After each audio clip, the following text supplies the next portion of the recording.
Yeah, how can we conceptualize architecture, objects, and practices without falling into the divides: architecture, society, nature, culture, materiality, meaning? Albena Janova's research engages in the re-examination of the role of matter in design and architecture. Her ethnographically inspired approach suggests to overcome the dichotomy between content and context, between architecture as a symbolic form and architecture as a technology. In its core, her studies always search for arguments about the agency of architectural design and the role architects can play in reordering the world we live in. In her abstract for our conference, she asked the question, what will be the new role ascribed to architects if they are no longer consumers of materials taken from the shelf, but instead active agents in cycles of material experimentation? Given this expertise, we could not have wished for a more suitable keynote speaker for this conference, which will explicitly address questions concerning the relationship between meaning and material, matter and object in architecture, starting with the Bauhaus building. In addition, we have enjoyed a stimulating exchange with Albena Janova for many years. We are therefore more than delighted that she has accepted our invitation. Albena Janova is a sociologist and architecture theoreticist whose research crosses boundaries of science studies, architecture theory, anthropology, and political philosophy. She is a full professor at the Politecnico di Torino and adjunct professor at the GSAPP Columbia University.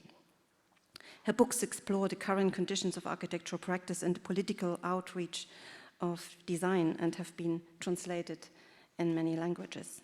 She is the recipient of the Royal Institute of British Architects, the RIBA, President's Award for Outstanding Research and the 2025 Mark Cousins Theory Award for Extraordinary Contribution to Architectural Theory. Congratulations to that. And welcome, Albena Janova, and the floor is yours.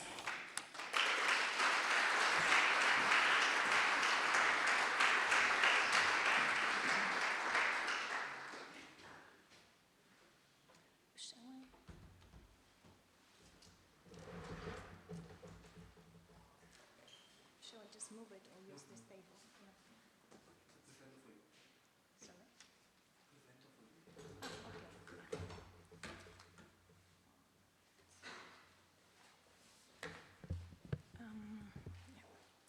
Thank you, Regina, and thank you for everyone who participated in this conference.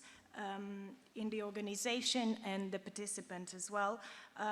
It's a very timely topic to discuss for the entire field.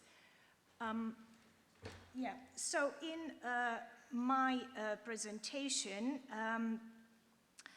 I will discuss the role of materials and matter in the new climatic regime.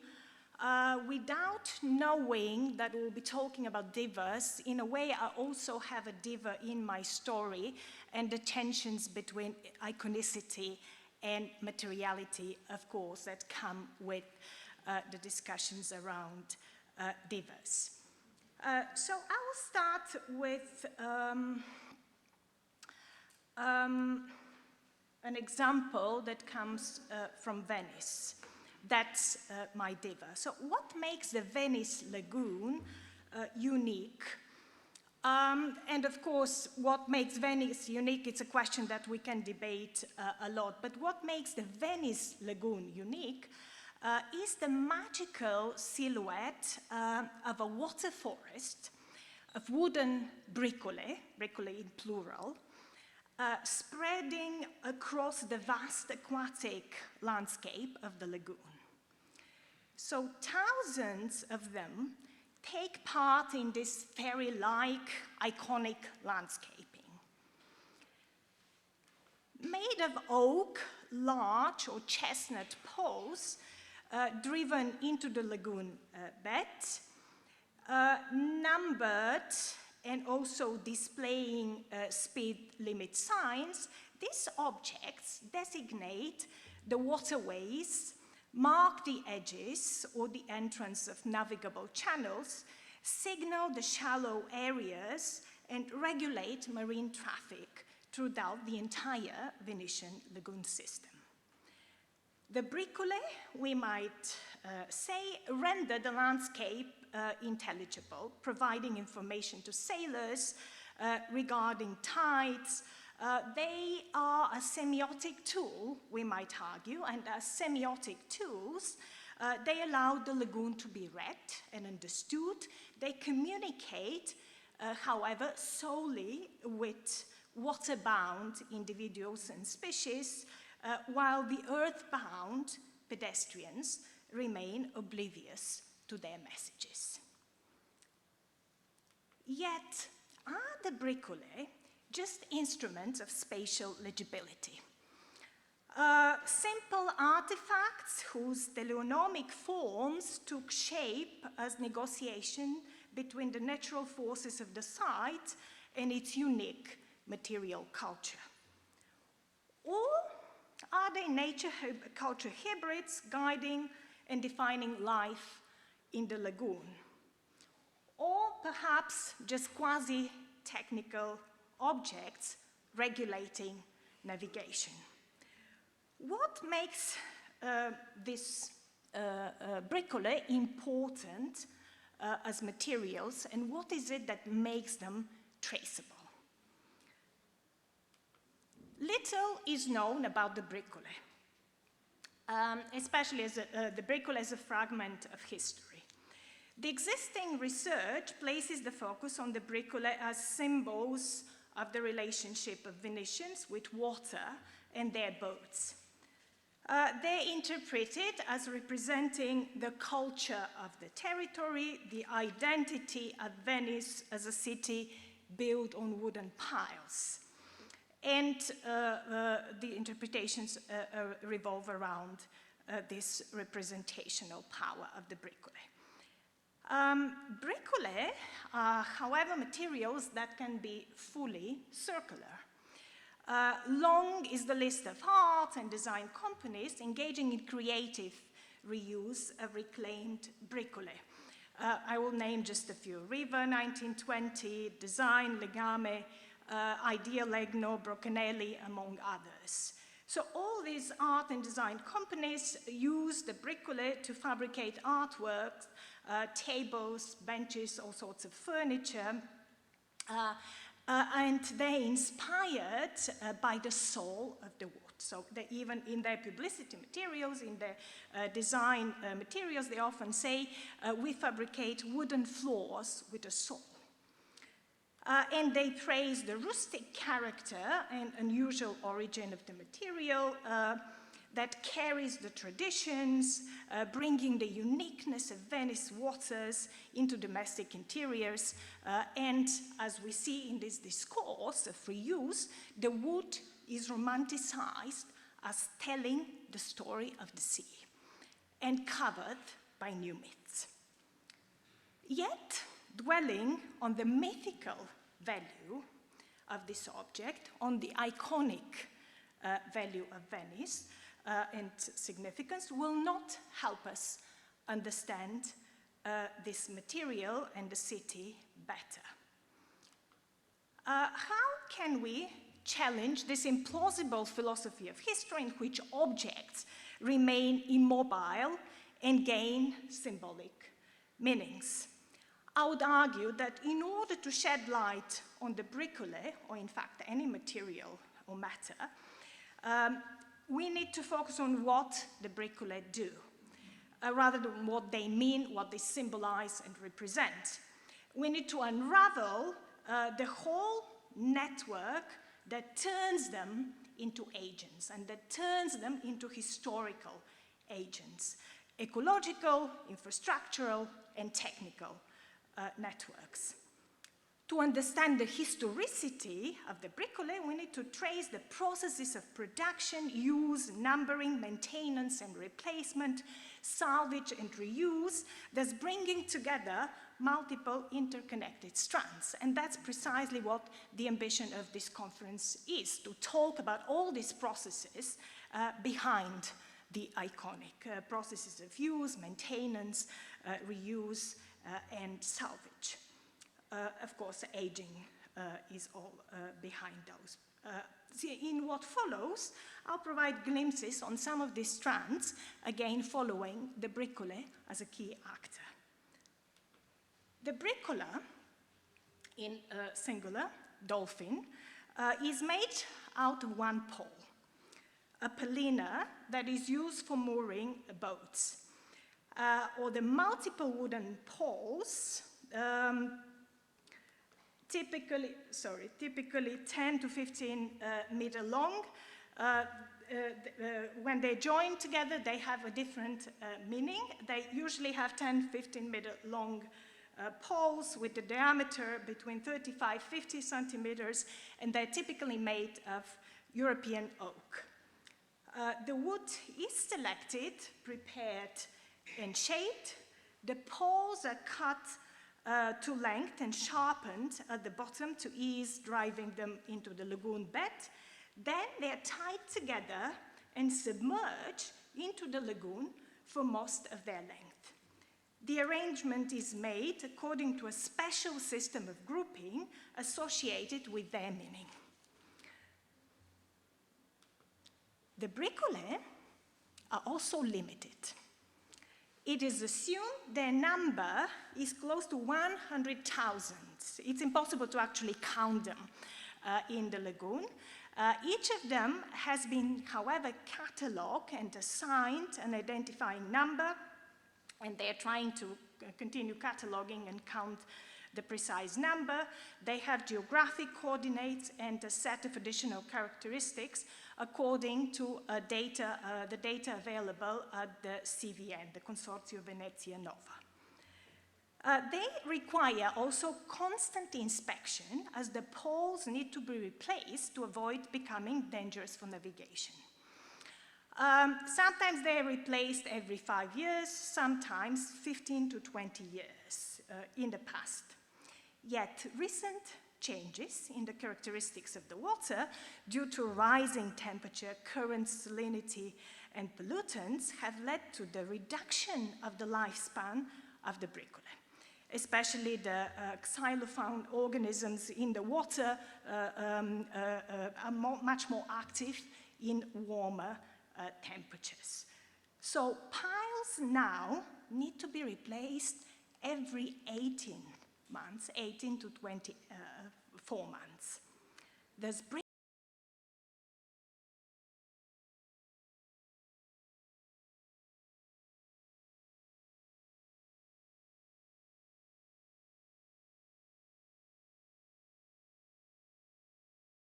of bricolae cannot be done by anyone. It is closely regulated by the Venice Water Authority, an old-fashioned institution established with a decree from 1907, and this institution manages and protects the lagoon. Only pre-approved companies can remove posts and install new mooring posts. A legal authorization is required for companies to be able to collect and remove poles. Yet, after a corruption investigation, the Venice Water Authority has been abolished in 2014 and then replaced by another institution. So between 2014 and 2020, the management of the bricolae was done by the Interregional Superintendent of Public Works under the Ministry of Infrastructure, and then from 2020, another institution, the Autorità per la Laguna di Venezia, took charge, was responsible. So even after the establishment of the Autorità, the media continued to debate the lack of clarity on the responsibilities of maintaining the bricolae in the laguna. Another aspect of the bricolae is very often forgotten, especially when we talk about the iconic aspect of the wooden poles and the iconic Venice. The aspect that is very often forgotten is that the invisible part of the poles stay under water.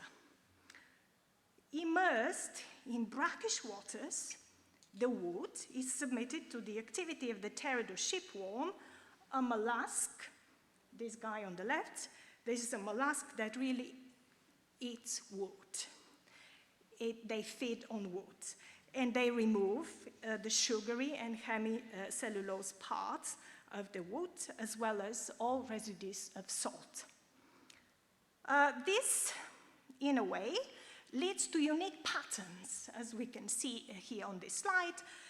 They're unique patterns dug into the bricolage wood, which makes the material very desirable for designers and artists. The tiny, perfectly round holes left by the Teredo shipworms, however, gradually lead to the collapse of the wooden structures. In addition, warmer climate conditions and higher water salinity make the shipworms more aggressive, leading to the quicker degradation of the wood. The natural soft bottoms of the lagoons also facilitate various trans-species relationships, and the bricolage play a crucial role in providing habitats for numerous species, primarily arthropod species. In the absence of bricolage, they will not find a suitable habitat for attachment, nutrition, and reproduction. The bricolage also help muscle farming. The wood muscles, in particular, suspended on the bricolage, are much healthier and also tastier than other mussels. They're easy to collect and provide a consistent database for monitoring, for the monitoring of the chemical contamination in the lagoon water. Moreover, aquatic birds, like cormorants, are frequently seen perching on bricolage, while oyster catchers prefer nesting on elevated bricolage tops to protect their nests from extreme tidal flooding. In one of the historic pictures that we have seen, which is from Quattrocento, we can see on the top of one of the bricolage some birds. So that's the only evidence that we have that the bricolage were there in the Quattrocento as well. But the birds and the bricolage were very often together. So offering suitable habitats and supporting species, the bricolage have a positive impact on the local increase of biodiversity. This situates them right at the heart of a complex trans-species relational nexus. The interpretation of the bricolage shifts from being semantic elements of the urban fabric to being complex techno-ecological objects. This all inspires a different understanding of the bricolage materiality. The sheer number of controversies sparked around the bricolage demonstrate this complexity. Considered as traps in the dark, the bricolage's lack of adequate lighting triggered polemics and led to incidents. Yet the issue of replacing the poles due to the wooden degradation and the labor-intensive costly preservation has been in the center of these debates over the past 10-15 years. I'll mention one particular controversy. Oak degrades very fast, and despite the natural durability of the European hardwood species, their resistance decreases as temperature rises. There is a huge environmental impact of cutting and replacing oak piles every 18 months or every 15 months. So what is the alternative? Only tropical wood species are considered resistant enough to resist the attack of shipworms and which also become more aggressive when the water is warmer. The key question, therefore, became whether to keep using traditional oak for bricolage or to replace them. Two scenarios have been developed and put in place The first one, in 2018, the municipality proposed to manufacture bricolage with plastic and wood plastic composites. So there was a whole memorandum understanding between the superintendents of architectural heritage and landscape in the Laguna di Venezia and the Water Authority of Venice, and this plan was put in place. And this was a very expensive solution, but more durable in a long term. So although oak trees could have been saved in this scenario, many jobs were at risk.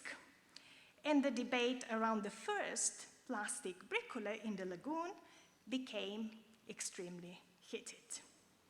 The preservationists took this as a betrayal of the traditions of Venice, the iconic Venice. Iconic Venice was built on wooden piles. The ecologists and the environmental organization Verde Ambiente e Società warned that the plastic bricolage might increase the microplastic pollution in the marine environment. Marine scientists warned that the new species of pterodon worms was discovered, the Egyptian pterodon, was found in the Venice water, and they were proving to be even more aggressive than the existing pterodon worms. As we see, an explosion in opinions and different issues discussed. In 2015, the municipality of Venice introduced new regulations and finally allowed 2 tropical hardwoods to be used, the Demerara greenheart and the Zobe. Yet, this rose different concerns about deforestation and the environmental cost of transporting wood from tropical regions. Despite of all these alternatives, plastic or tropical wood, many new oak piles are still being installed in Venice as we speak. And the burden of maintenance and delays in replacing the bricolage is still debated. The debate, of course, covered many other issues, including navigation safety, heritage issues, maintenance, logistics, institutional regulations. Thus, to fully unpack the bricolage, we do not follow a chronological arrow of time where a mute object passes from hands to hands and changes symbolic meaning. We rather trace the fragility, the variability of the object through the controversies and all actors involved, the Venetian institutions, the regulations, the marine scientists, zoologists, but also anthropologists, preservation experts, artisan and artists eager to salvage bricolage, heritage activists, but also the wood species, the pterodon shipworms, and the aquatic birds. They all have something to say about the bricolage. These actors move according to different paths reminiscent to a battlefield. The list of all their trials is precisely what constitutes the bricolage as an entity. Tracing these actions, we witness how the bricolage becomes an agent, a pragmatic reality that outlives its semiotic definition.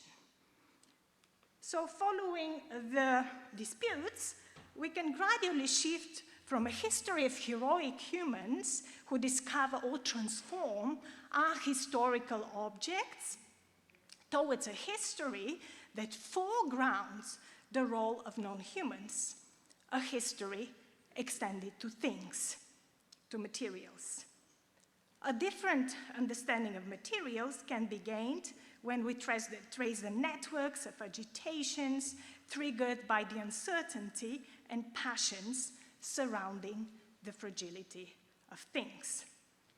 Tracing the process of production, replacement, salvage, and reuse of bricolage, and following these key controversies, I demonstrated to what extent even traditional materials like wood have become objects of contestations in the new climatic regime.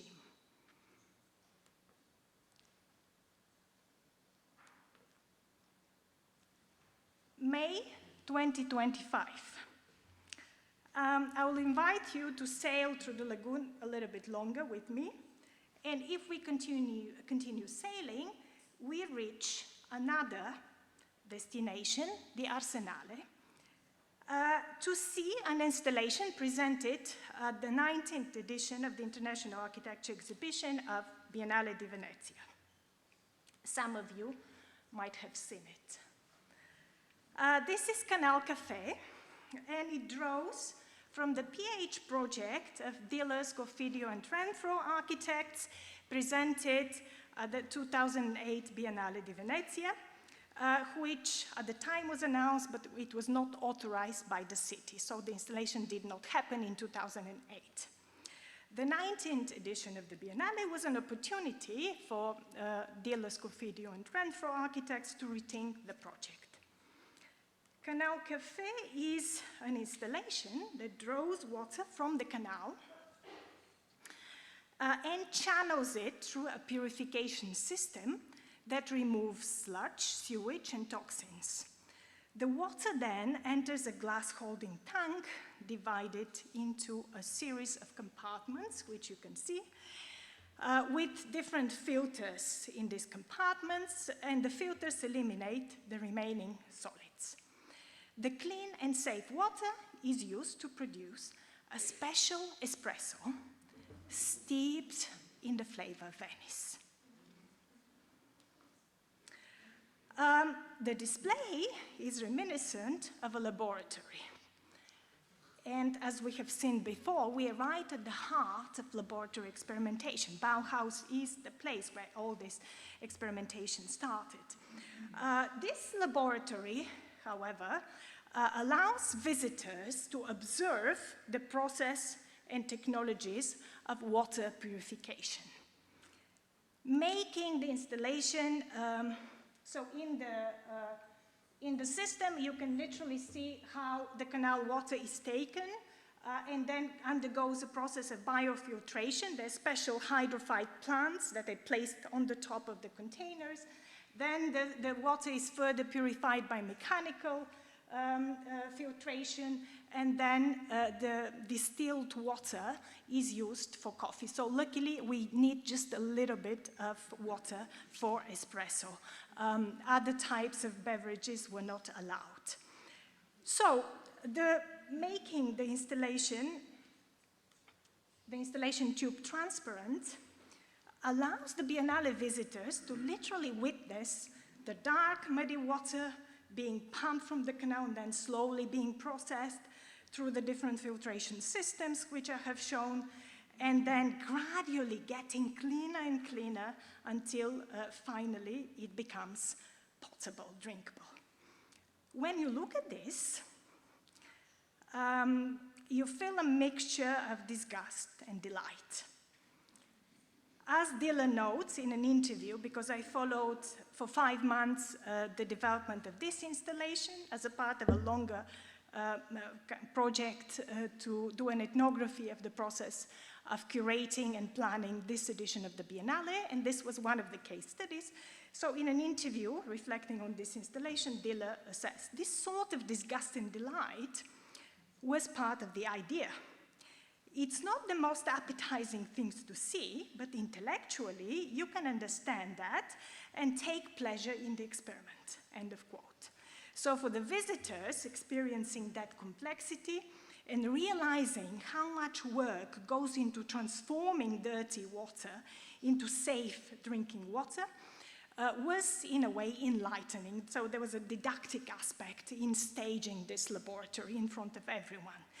To accomplish, of course, a successful purification, architects partnered with a number of other actors, and the key important actors here were water engineers specializing in water purification from 2 companies, Natural System Utilities in the US and Sodai in Italy. The project turned out to be also highly political. La Biennale had strict safety health and safety regulations for food and drinks on the Biennale grounds.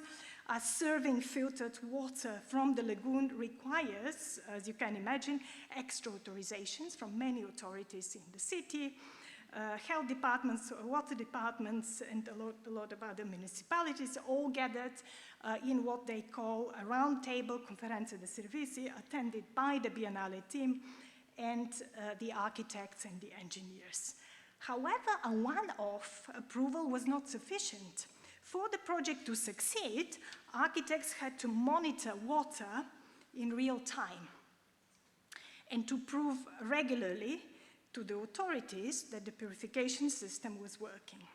They had to collect 2 batches of water for testing to allow time for the city to authorize and check the process so that the water can be drunk on the next morning and used for espresso.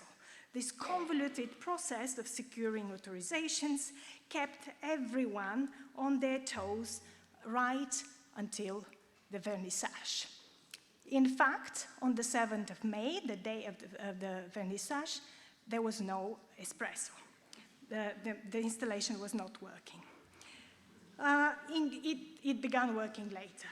Engaging in negotiations with different city institutions and key municipal actors allowed the regrouping of forces. In these discussions, new relations were established, knowledge was gained and exchanged, which provided new opportunities. So this theater of proof allowed architects to learn a great deal about water. Water as an element of architecture. They research water, they learn from the engineers and from the different protocols and tests a lot about the complexity and the versatility of water, water as a composite. They learned about the seasonal and tidal changes of water, the importance not to have the water stagnant because otherwise it cannot move and be filtrated. They researched hydrophyte plants and they learned a lot about the multiple trajectories of water, its complexity, unpredictability, and multi-scalar reality. The project also served as a learning curve for the engineers and technical system experts involved, all of whom benefited from the collaboration. So they had the unusual experience of exposing the mechanics behind the design, akin to making visible the mechanical rooms of a building. The Venice authorities, who were not familiar with this technology of water purification back in 2008, when they didn't authorize the installation, now they recognized the extent to which this technology had developed, prompting the crafting of new connections and partnerships with local entities.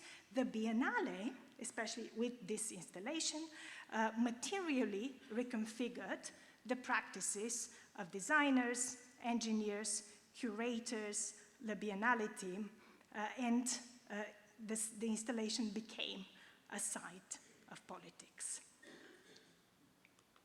November 2025, the finissage of the Biennale.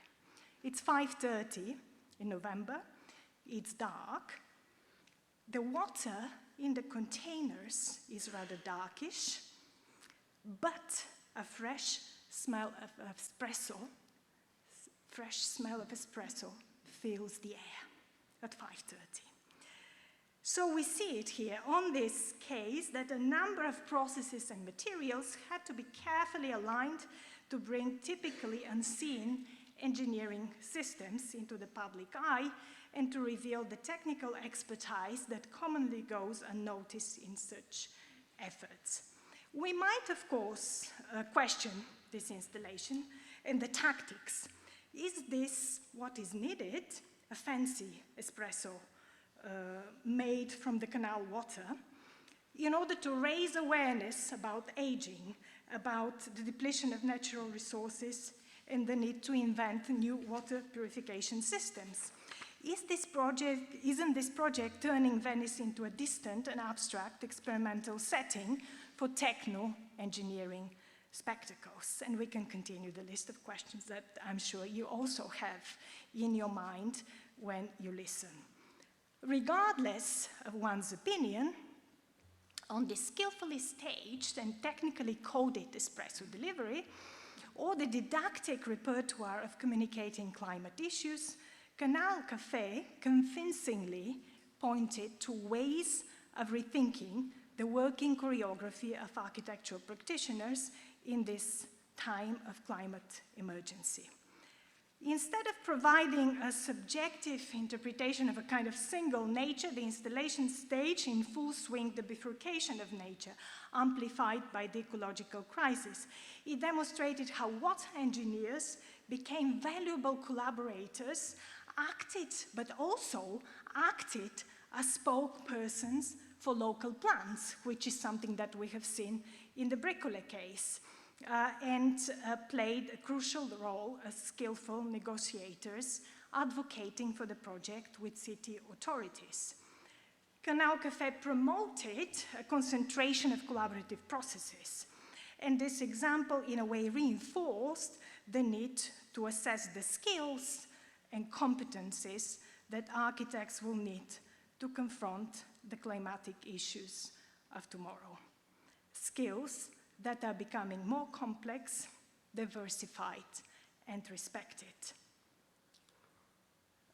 In conclusions, both the Bricole case and the Canal Café experiment installation offered insights into some of the human, ecological, and climatic complexities of materials and elements that should be part of architectural compositions at a time when the profession confronts the challenges of the new climatic regime.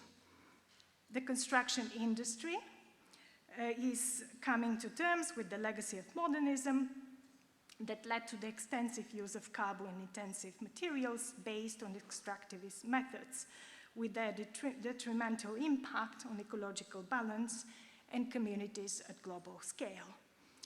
Materials, we see it here, are becoming objects of incessant preoccupation as their harmful effects on health, well-being, and social imbalance is amplifying.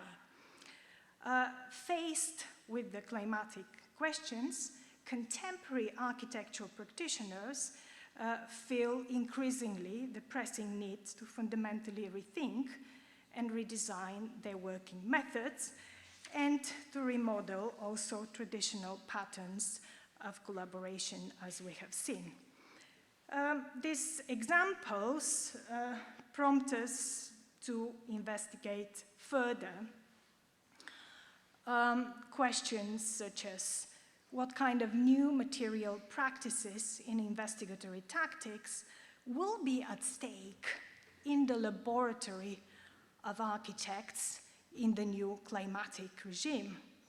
What new fresh partnerships and collaborations and collaborative dynamics will be in place and will be needed?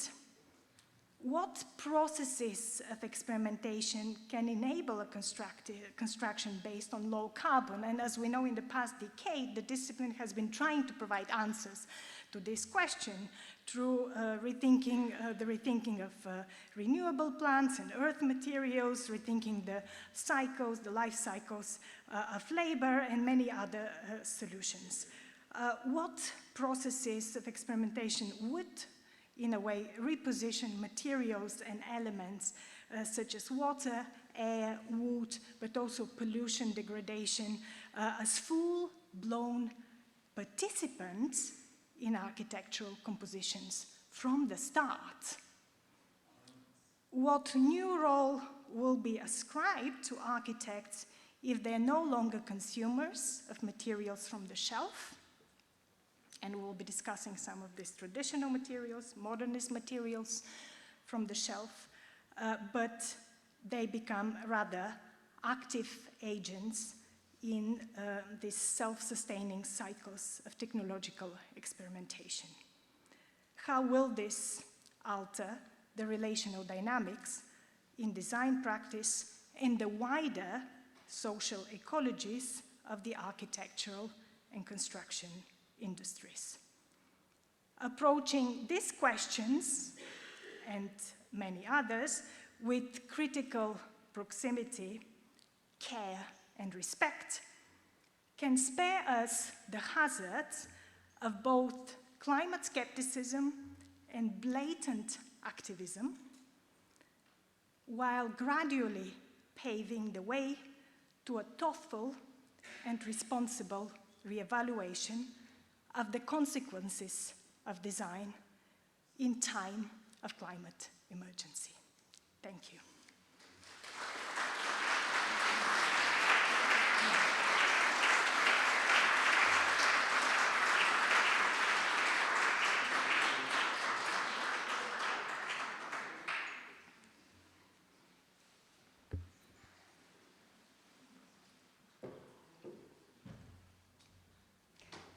So thank you so much, Alberna Janova, for this thoughtful talk, and I think it gives a lot of stimulating impulses for the discussions in the bistro downstairs for the evening, and certainly also for tomorrow.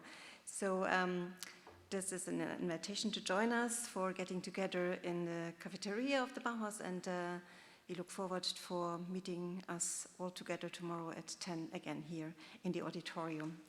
Yeah, so please join us.